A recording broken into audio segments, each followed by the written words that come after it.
trou de balle.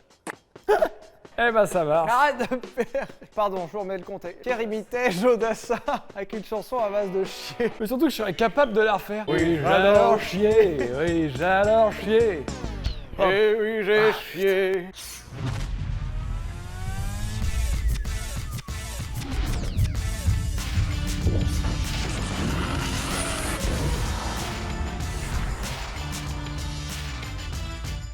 On vous a déjà parlé plusieurs fois de marques qui ont été pas bien, qui ont frôlé la faillite. On vous a déjà dit plusieurs fois que faire des voitures, c'est compliqué, quoi. Surtout que c'est drôle parce que si on n'avait pas tourné ça maintenant, on tournait le Vultec sur la 6ETA Moroder VSST, qui est l'illustration parfaite de pourquoi c'est compliqué de faire une voiture quand on sait pas faire des voitures. Mais bref, aujourd'hui, on va passer en revue quelques marques qui sont passées pas loin de la correctionnelle et qui ont été sauvées par des modèles, c'est-à-dire des modèles qui ont été littéralement salvateurs pour leur marque. Et attention, le quatrième pourrait bien vous surprendre. T'es une merde.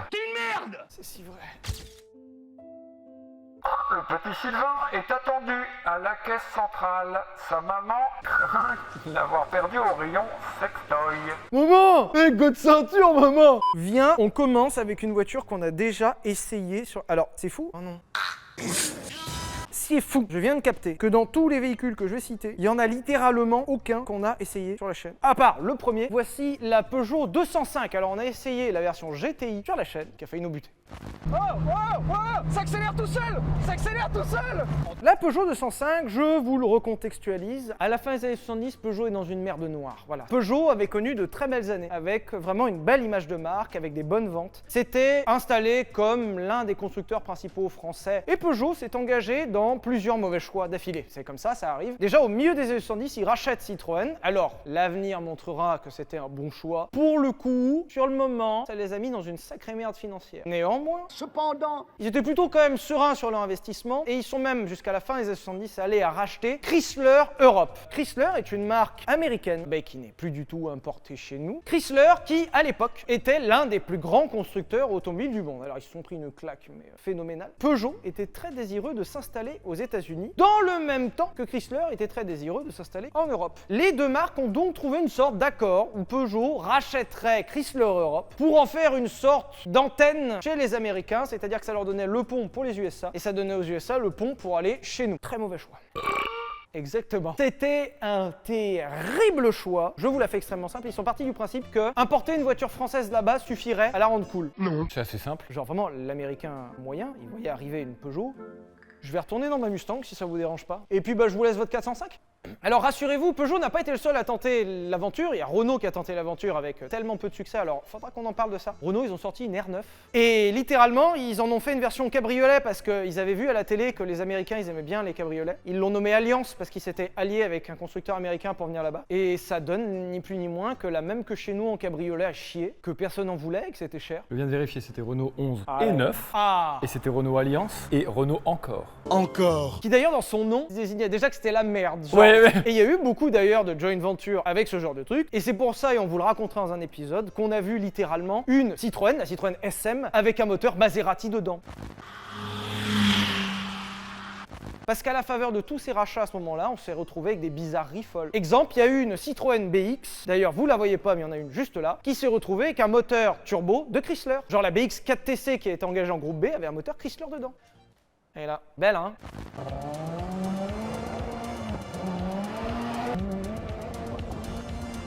Voilà, et c'est comme ça qu'on s'est retrouvé typiquement dans la 505 Turbo avec un moteur d'origine Chrysler, avec un 2,1 litres d'origine Chrysler, puisque tout avait été fait par la faveur de ce rachat. Alors le résultat, c'est qu'à la fin des années 70, début 80, Peugeot est dans une merde absolue. Genre, tous les investissements qu'ils ont faits ne payent pas. Genre, Citroën était déjà dans l'ultra merde. Chrysler, pour vous la faire courte, un Chrysler, c'était globalement une arnaque. Peugeot a acheté une espèce de pot pourri qui n'a jamais fonctionné, les Américains avaient aucune envie de faire en sorte que ça fonctionne. Résultat, ils se sont juste retrouvés avec des dettes. D'ailleurs, pour l'anecdote, je sais pas si tu te souviens, ils feront exactement le même coup à Mercedes.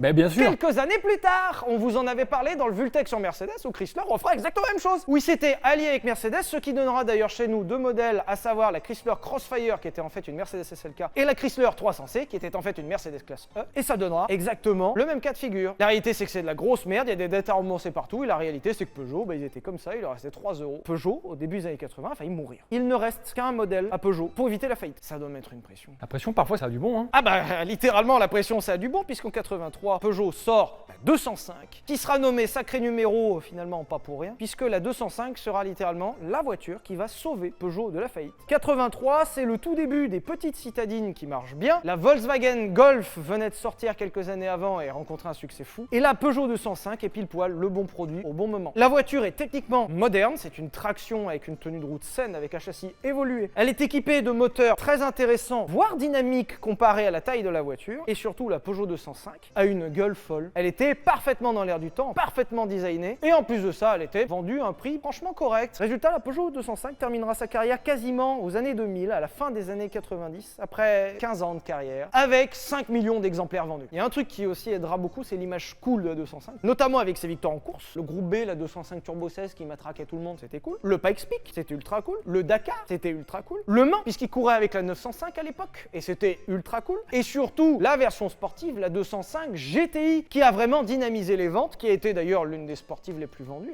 Ça fait des chiffres de vente à 6 chiffres. Pour une version sportive, c'est énorme. Et en parlant de petite GTI qui marche bien, le pont est tout donné, sur sa concurrente de toujours, la Golf GTI. Faut pas croire qu'il y a que Peugeot qui se sauve le cul en sortant des 205, hein. Parce que littéralement, Volkswagen, quand ils ont sorti la Golf, ils étaient déjà en train de se sauver le cul aussi. Dans les années 70, Volkswagen est dans une situation de merde. Alors je suis désolé. Pour le coup, c'était des constructeurs européens du même moment, donc c'était la merde pour tout le monde. L'essence coûte très cher, donc ils ont beaucoup de mal à vendre des gros modèles avec des vieux moteurs qui consomment beaucoup. Les bases sont quand même très vieillissantes, c'est-à-dire qu'autant Peugeot que Volkswagen que Fiat, que d'autres marques ont des modèles qui datent de la fin de la Seconde Guerre mondiale parce qu'il n'y avait pas beaucoup d'argent pour développer des nouveaux modèles et résultat, c'est vieillissant. D'autres constructeurs font beaucoup de concurrence, ce qui fait que Volkswagen, dans les années 70, c'est dans la merde. On est dans la merde. Je te jure, on est dans la merde. Volkswagen est peut-être même encore plus dans la merde que Peugeot parce que Volkswagen, à la fin des années 60 et début 70, n'a que la coccinelle. Alors, la coccinelle, elle est super. Tout le monde adore, c'est super. Techniquement, C'est de la merde. littéralement, t'aurais chié sur un plan et t'en aurais fait une bagnole que c'était la même chose. C'est le niveau zéro de l'ingénierie, une coccinelle. Alors attention, c'est ce qu'on lui demandait à l'époque. C'était une voiture conçue pendant la Seconde Guerre mondiale qui s'est retrouvée à l'après-guerre à trouver un sens à cause de l'Europe dévastée. On lui demandait d'être pas cher et de marcher. C'était pas cher et ça marchait. Le moteur en porte-à-faux à l'arrière, c'est une connerie pour la tenue de route. Les performances sont absentes. Le confort est absent. La sécurité... La sécurité en une coccinelle. Ça avait réfléchi avant de parler quand même. Et résultat, la coccinelle, c'est bien gentil, mais la coccinelle, il y a un moment où c'était rigolo, 5 minutes, c'est bon. Faut avancer un moment, quoi. Voilà, faut tourner une page et puis prendre le bon pied, quoi. Je rappelle que l'Allemagne, c'est les autobahns, la coccinelle, ça plafonnait entre 100 et 130. Quand tu te faisais dépasser par la voie de gauche à 200 par les nouvelles BMW et Mercedes, ça foutait un peu le seum. Donc, il a fallu révolutionner tout ça. Donc, on se retrouve dans les années 70 où Volkswagen n'a déjà que des véhicules vieillissants. Et surtout, alors ça par contre, c'est beaucoup plus chaud. Je vais établir un record en live, je vais pas bouger jusqu'à la fin de la vidéo. Et en plus de ça, Volkswagen, dans les années 70, n'a pas les compétences pour renouveler sa gamme. Volkswagen est encore une marque jeune, une marque qui est née de la guerre, et une marque qui n'a pas les compétences de faire des voitures modernes. Je suis désolé, ils savaient pas faire. Volkswagen, néanmoins, cependant, a pas mal d'argent à ce moment-là, et ils vont faire un excellent move. Ils vont racheter une marque allemande qui s'appelle NSU, alors qui aujourd'hui n'existe plus, mais ils faisaient des voitures. Et ils ont fait notamment une voiture connue, la Aero 80. Pour le coup, c'est une voiture devenue assez rare. Aero pour rotatif et 80 parce que Nick t'a... Alors l'idée c'est que cette marque de voiture était très mauvaise en marketing. C'est-à-dire que littéralement ils se cramponnaient au moteur rotatif alors qu'on savait déjà que c'était de la merde. Mazda a pas écouté, et Citroën non plus d'ailleurs. Ça aussi c'est un mauvais exemple d'argent mal investi. NSU ne possède non plus pas vraiment d'image de marque, mais NSU possède surtout une vraie compétence. Il possède des usines, il possède des compétences et il possède de la technique. NSU sortira donc l'Aero 80 qui est une voiture sur le papier ultra moderne en termes de châssis. Et donc Volkswagen va littéralement racheter NSU, prendre tout ce qu'il voulait dedans, tuer NSU et sortir la Golf. Enfin ils ont sorti la Passat et la Sirocco avant, ça existait déjà à l'époque. Et du coup, au début des années 70, Volkswagen sort la Golf 1. La Golf, qu'on connaît encore, qui existe encore. Hein. Là, on a fêté les 50 ans de la Golf d'ailleurs. Non, où on fêtera. Non, 74.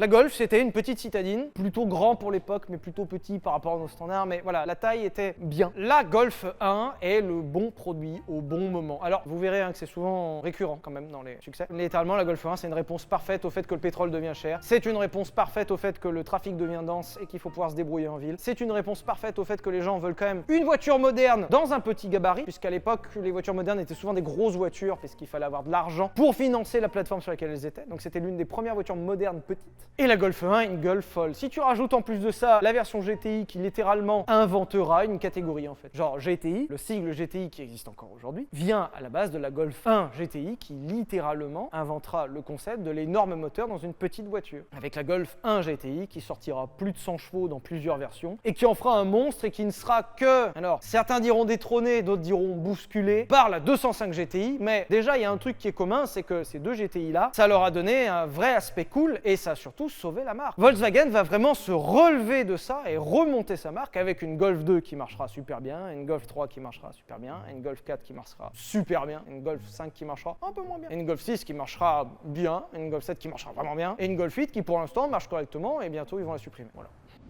Alors je vais vous parler d'une autre marque. Celle-ci, elle est vraiment assez incroyable. La voiture dont on va parler, c'est une voiture qu'on adorerait essayer sur la chaîne, mais qui devient très compliquée à trouver pour des raisons qu'on va vous expliquer. Porsche est aujourd'hui la marque la plus rentable. Lorsque Porsche vend une voiture, a fortiori une 911, c'est la vente de bagnoles neuves la plus rentable du game automobile. C'est là où ils font le plus d'argent. Alors, il y a plein de choses qui expliquent ça. Déjà, les voitures sont affreusement chères. Les technologies sont connues et amorties dans le groupe Volkswagen, donc c'est encore plus rentable. Et surtout, Porsche a une politique d'options qui est exceptionnelle. Par exemple, tu peux très bien acheter une Porsche 911 Turbo, donc c'est-à-dire une Porsche de 600 chevaux, c'est-à-dire le très haut de gamme. Dans le haut de gamme, t'es déjà chez Porsche, et dans Porsche, t'es dans le haut de gamme de Porsche, c'est-à-dire que t'as une 911 Turbo. Tu pèses quand t'as une 911 Turbo. Ça fait 600 chevaux, ça matraque tout, c'est trop bien. Le régulateur de vitesse est en option. Ça vaut 200 000 € minimum. Qu'est-ce que t'as dit là? Avant option, le régulateur de vitesse est en option. Et puis tout, hein. Tout est en option. Hein. Tout. Tu peux prendre le régulateur de vitesse en option, mais tu n'as pas le limiteur de vitesse en option. Alors laisse-moi tranquille. C'est une autre option. C'est littéralement une ligne de code. Hein. C'est-à-dire que le régulateur et le limiteur, c'est le même appareil qui fait marcher les deux trucs. Genre les lignes de code pour avoir le limiteur, faut payer en plus. Les réunions chez Porsche. C'est bon, j'ai dompté le pigeon. Ça se fout un petit peu de la gueule du monde par ici, mais bon, c'est un business plan qui marche. Hein. Le pire, c'est que ça marche si bien. L'accès sans clé Dacia, maintenant long. Sur une Dacia à 15 000 €, tu l'as. Sur ta 911 Turbo à 200 000 €, ça y est pas. Faut rajouter. C'est pour ça que la voiture, elle est affichée à 200 000 €. Quand elle sort de concession avec sa carte grise et son malus, t'as passé les 300, t'as rien compris. Il y a 100 000 € qui se sont mis. Oh. Non, c'est du foutage de gueule. Ouais, là, à ce niveau-là, on va pas se mentir. Bon, voilà. La Porsche 918 qui était vendue à 1 million d'euros a des options. Et puis des belles options. Hein. Donc ça fait que Porsche est devenu le constructeur le plus rentable du monde. Aujourd'hui, Porsche est indéboulonnable. C'est-à-dire qu'il y a un moment, Volkswagen a failli les racheter. Et ils devenaient tellement puissants qu'ils ont failli racheter Volkswagen. Faudra qu'on vous la raconte cette histoire d'ailleurs. Parce qu'en se mettant vulnérable en voulant racheter Porsche leur a fait une espèce de coup de pute, tu vois, une sorte de Huracan. Ils ont failli être rachetés par Porsche. Résultat, Porsche est devenu très puissant et aujourd'hui, une marque comme Porsche, c'est dans les meilleures marques du monde, c'est incroyable, c'est déboulonnable. Je pense que c'est pas demain la veille que Porsche ça va couler. Bah, figurez-vous qu'il y a 20 ans, Porsche ils étaient à ça de crever. On est dans les années 90 et Porsche ne va pas bien du tout. Premièrement, oui, Porsche avait réussi à se faire un sacré nom. Au travers des générations, Porsche de son créateur, Monsieur Porsche, il est là. Une histoire qui est très liée à celle de Volkswagen et on vous fera peut-être même un Vultec complet sur Porsche où globalement, Monsieur Porsche, pour se faire kiffer, avait repris une base de coccinelle pour en faire une voiture plutôt sportive. Le premier modèle, par exemple, vendu par Porsche, la Porsche 356 a une petite ressemblance avec la coccinelle, c'est normal, c'est une coccinelle. Ces deux marques qui sont très liées, Ferdinand Porsche était ingénieur pour Volkswagen, on vous en parlera plus tard, il y a une histoire incroyable là-dedans. Résultat, Porsche a quand même un nom. C'est des voitures fiables, c'est des voitures bien faites, certes la marque est petite, mais c'est quand même des voitures qui ont une certaine reconnaissance. Un peu comme Ferrari dans son temps. C'était petit, mais c'était quand même connu de façon globale. Il s'était beaucoup illustré en sport automobile, il s'était beaucoup illustré auprès des stars, c'est des voitures qui faisaient envie, mais néanmoins, ils savaient pas où ils allaient Porsche. On vous en a parlé il y a 4 ans. Donc là, il faut s'en souvenir. Là, vraiment, il faut appeler tous les neurones. On avait fait un épisode sur la Porsche 944. Porsche, dès les années 70, ne va pas bien. Pourquoi? Ils ont un modèle, c'est la Porsche 911. Ils ont d'autres modèles, hein. Il y avait la 914, la 912. C'est une 911, mais pas avec un moteur 911. La Porsche 912. La 912, elle est incroyable.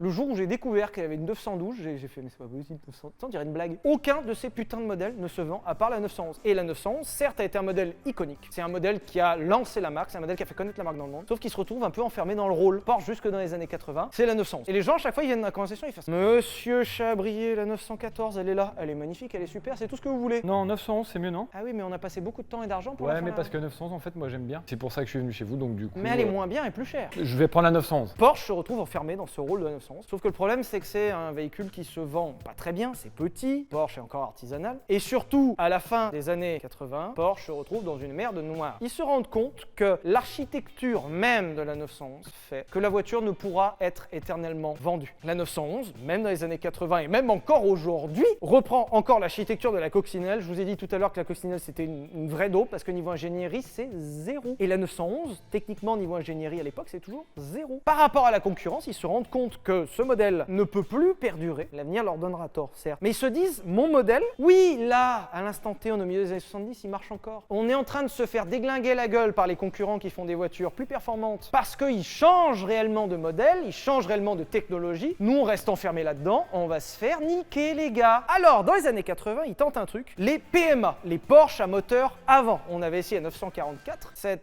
arc narratif entre guillemets de Porsche, cette histoire de Porsche, le pan de l'histoire donnera lieu à 4 modèles, 924, 928, 944 et 968, qui seront 4 modèles de Porsche à moteur avant, PMA, Porsche à moteur avant. C'est-à-dire que avant, il y a la 911, le moteur il est à l'arrière, là on va mettre le moteur à l'avant. Le moteur à l'avant permettait déjà d'être plus conforme à ce qui se faisait sur le marché, d'être plus rentable à faire, puisqu'on a une technologie qui est quand même plus simple, d'être plus moderne et beaucoup moins traître à la conduite. Il y avait beaucoup de gens qui n'osaient pas passer sur une 911 parce qu'ils avaient les pétoches. J'ai la pétoche, Poncho. Quand ça part une 911, ça glisse, hein, ça fait peur. Hein.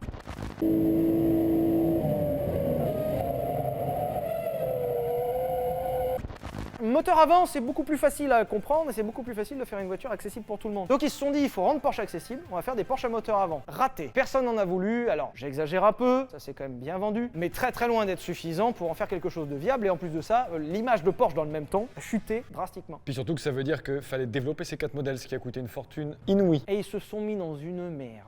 Donc ils arrivent fin d'année 80, ils ont dépensé un fric fou dans des bagnoles qui ne serviront plus puisque les gens ne veulent pas de Porsche à moteur avant. J'ai dépensé sans compter. Ça ne se vend pas, ce n'est pas l'avenir, qu'est-ce qu'on fait? On est dans la merde les potes. À la faveur d'un changement de direction, Porsche va connaître un renouveau dans les années 90 avec 3 modèles. Alors c'est simple, hein, ils ont ouvert un livre de marketing et ils ont suivi les 3... Alors pour le coup, ils ont pris le marketing pour les nuls, ils ont les acheté à la librairie, tu vois. Et ils ont pris 1, 2, 3. Diversifier, perfectionner et populariser, entre guillemets, rendre plus accessible à tout le monde. Et c'est ce qu'ils vont faire. Ils vont perfectionner, puisque dans les années 90 sort la Porsche 996, cette Porsche-là qui est moche, personne l'aime cette Porsche-là. Ce qui en fait une voiture importante dans l'histoire de Porsche, c'est que cette 911 part quasiment d'une base nouvelle pour Porsche. Moteur refroidi par eau, châssis totalement nouveau, train roulant perfectionné, arrivée des aides à la conduite et de l'électronique. La Porsche 993 constitue vraiment l'axe perfectionnement. On a pris ce qui existait déjà, mais on en a fait quelque chose de vraiment moderne, vraiment nouveau, vraiment au point. Popularisé avec le Porsche Boxster 986, qui littéralement rend accessible à un plus grand nombre Porsche, puisque le prix d'accès n'était que de seulement 60 000 euros. Je vous rappelle qu'à l'époque, une 911 coûtait entre 150 et 200 000 euros. Merde. Autant vous dire que le Boxster va faire un bien fou à Porsche et surtout l'axe diversifié. Dans tout ça, Porsche va sortir. Alors là, ça a pleuré, mais en attendant, ça a sauvé Porsche. Voici la voiture qui a sauvé Porsche. Je vous présente le Porsche Cayenne, premier du nom. Ce Porsche aura autant sauvé Porsche qu'il aura fait râler les gens. Fin des années 90, beaucoup de constructeurs allemands se lancent dans le SUV de luxe. Alors ça existait déjà chez les Japonais, mais c'était encore très rustique. Mais là, t'as Mercedes qui te sort le ML, le X5 de chez BM qui envoie tout de suite le pas et qui était une version un peu plus sport. Et Porsche, ils se sont dit, en vrai, il y a un coup à jouer à faire un SUV sportif. Rien que la phrase que je viens de prononcer en 2022 est ridicule. Autant vous dire qu'à la fin des années 90, c'était vraiment ridicule de faire un SUV sportif. Et ils sortent ceci, le Porsche Cayenne, qui ironiquement est basé sur la base du Touareg qui est là-bas, c'est un hasard. Ce véhicule-là, le Porsche Cayenne, proposera plusieurs choses. Déjà, il proposera, alors ça c'est dans la veine de tous les SUV de l'époque, des vraies capacités off-road. Genre littéralement, ça va bien off-road ça. Ah bah putain, quand tu vois la garde au sol, je vais te dire, j'espère bien. Niveau châssis, c'est copieux.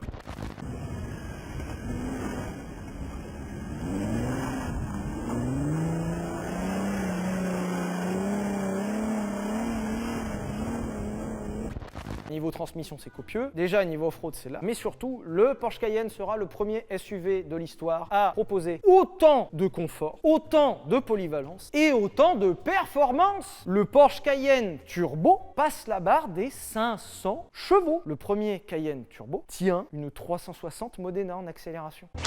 Le Cayenne, c'est bien simple. En 2003, Porsche arrive à plus de 50% des ventes. C'est-à-dire qu'ils ont augmenté leurs ventes de 50%. Le Cayenne a sauvé Porsche et le Cayenne premier du nom, on aimerait bien l'essayer, mais alors moi je veux l'essayer. De base, je veux le Cayenne, pas le S, pas le turbo, je veux le Cayenne. V6, sans option, en bon état, pas modifié. Et ça, c'est devenu introuvable. D'ailleurs, en parlant de ça, hein, dépêchez-vous de les acheter parce que la cote remonte. Enfin, jamais cru dire ça. On va aborder un véhicule qui est sorti en même temps, dans le même esprit, dans le même groupe, désolé. Voici la Lamborghini Gallardo, qu'on n'a pas encore essayé sur la chaîne, mais qu'on aimerait bien essayer sur la chaîne. Lamborghini, on vous a fait un Vultec dessus. Lamborghini a failli couler 5 ou 6 fois. Dans les années 90, Lamborghini sort leur grosse bagnole V12, la Diablo. La souris, elle était là, elle est passée. Non. Attends, laisse-la. Non, faut pas t'approcher. Enlève ce fusil de tes mains. Là, la fin d'infarctus. Allez. Tous les 10-15 ans, ils sortent un véhicule incroyable V12 qui marque le monde entier, mais que personne n'achète. L'effet Arte, tu vois. Tout le monde trouve ça incroyable, mais personne ne les achète. La dernière en date, c'était la Countach, exceptionnel véhicule qu'on a essayé sur la chaîne, mais qui est une voiture inachetable. Ça consomme comme pas permis, c'est extrêmement pas fiable, c'est insortable, tu vois rien, c'est pas souple, y a rien à reprendre dans une Countach. Fort de ce constat que la Countach n'est pas un véhicule qui va faire prospérer Lamborghini. Ils te sortent la Diablo, qui n'est ni plus ni moins qu'une Countach un peu mise à jour. Alors, elle est toujours autant incroyable, voire même mieux.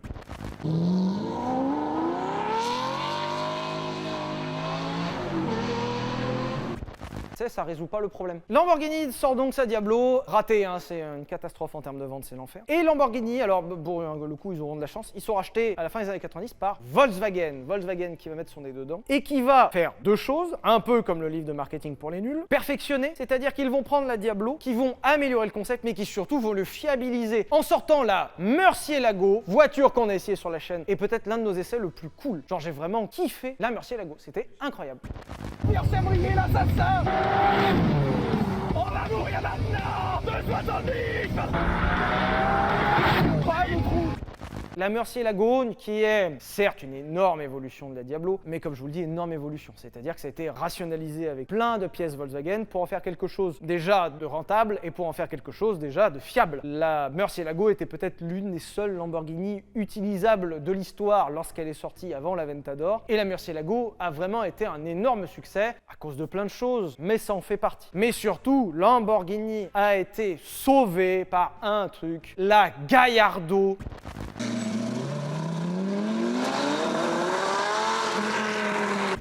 C'était pas la première fois que Lamborghini sortait un modèle d'entrée de gamme. On ne les connaît pas beaucoup, mais Lamborghini a tenté plein de trucs pour se sortir de la merde. Si je vous dis Huraco, Espada, Yalpa, Jarama, Lamborghini a tenté plein de trucs pour se sortir de la merde. Le problème, c'est que leur modèle d'entrée de gamme ne marchait pas plus que leur gros modèle, parce que c'était autant de la merde que leur gros modèle. Ils ont même été jusqu'à sortir la Silhouette, qui a tellement pas marché qu'ils l'ont retiré de la vente et qu'ils ont, dans un premier temps, retiré le fait qu'ils l'avaient vendu. Ça a tellement été la honte d'en vendre si peu qu'ils ont dit Je vois que c'est moi, hein, mais c'est pas moi. Résultat, début 2000, Lamborghini, enfin Volkswagen, enfin vous avez compris, sort la Gallardo qui va faire une sorte de concentré de tout ça, mais qui va enfin proposer pour la première fois de l'histoire de Lamborghini un modèle d'entrée de gamme crédible. Là pour le coup, la Gallardo était quasiment aussi performante que la Murcielago. Pour un modèle d'entrée de gamme, c'est plutôt chouette. On se retrouve avec un V10 atmosphérique de feu qui sortait quasiment 500 chevaux à l'époque, une boîte e-gear. Alors l'avenir prouvera que c'est de l'énorme merde, mais à l'époque c'était pas si mal. Une finition franchement bien, et surtout ils vont faire un truc incroyable. Déjà c'était des voitures plutôt fiables, et surtout sera dans les premières sportives de l'histoire à proposer sur une si grosse sportive 4 roues motrices permanentes. Ça a marché comme jamais ils avaient vendu des modèles en fait, hein. Et le résultat, Lamborghini Gallardo en 10 ans de production, c'est 14 000 modèles vendus. Alors dit comme ça paraît à chier, hein. Je vous rappelle que Renault, l'Avantime, ils ont vendu moins de 10 000, et à 14 000 exemplaires produits, la Gallardo est encore aujourd'hui la Lamborghini la plus produite de l'histoire de Lamborghini. Et ce véhicule a littéralement sauvé Lamborghini. Alors, pour l'anecdote, Lamborghini a sorti il y a quelques années le Urus, le SUV Lamborghini, 15 ans après Porsche, certes, et ça fait toujours mal au cul quand on voit ça. Le Urus est en passe de devenir le véhicule le plus produit de Lamborghini, donc c'est peut-être le Urus qui volera la couronne de la Lamborghini Gallardo. Mais pour autant, le Urus est, pareil, hein, le Urus, on peut dire qu'ils ont... Alors, ils ont pas sauvé parce qu'ils allaient pas trop mal, mais... Une petite conclusette. Petite conclusette tranquillement, ouais. Merci de nous avoir regardés. Alors, il y avait encore 5 autres véhicules prévus dans la liste, mais on se rend compte que ça fait littéralement 2 heures que ça tourne. Donc on fera sûrement un deuxième épisode. Ah bah si vous voulez, il y aura un deuxième épisode. Nous on trouve ça intéressant. Si ça se trouve, c'est de la merde. Vous nous le dites. Si ça mérite pas un deuxième épisode, ça mérite pas. Si ça mérite, vous mettez un pouce bleu et puis vous nous le dites. Et puis voilà. Écoute les loulous, hein. Moi j'écoute que les loulous qui sont abonnés à Instagram à Zebrequin. Et à la chaîne. N'hésitez pas à nous dire ce que vous en pensez. Et sinon, on fera un épisode 2. Et puis gros bisous.